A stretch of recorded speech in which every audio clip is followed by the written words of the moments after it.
The temptation of Jesus. 3 lessons for our Lenten journey. First Sunday of Lent. Overcoming temptation with Christ. As we begin the season of Lent, we reflect on Jesus' time in the desert, where he fasted for 40 days and overcame the devil's temptations. Luke 4 verses 1 to 13. This passage offers 3 powerful lessons to guide us in our spiritual journey. 1. Trust in God, not just in material needs.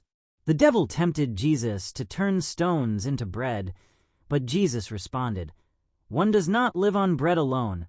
Luke 4 verse 4. This teaches us that while our physical needs are important, our spiritual nourishment, prayer, scripture, and faith is even more essential. Lent invites us to rely on God rather than worldly comforts. 2. Worship God alone. Satan offered Jesus power over all the kingdoms of the world in exchange for worship. Jesus firmly replied, "You shall worship the Lord your God, and him alone shall you serve." Luke 4 verse 8.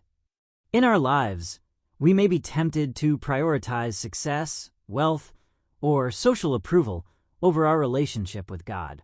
Lent is a time to refocus our hearts on true worship. 3. Do not test God.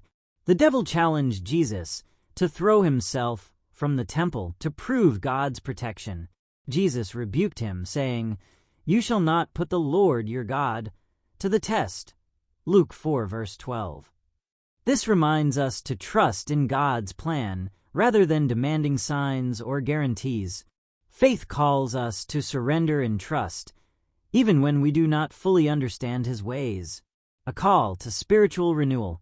Jesus' victory over temptation sets an example for us as we begin our Lenten journey.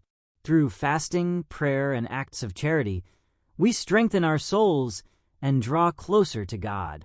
Let this season be a time of spiritual growth as we follow Christ's path to victory over sin.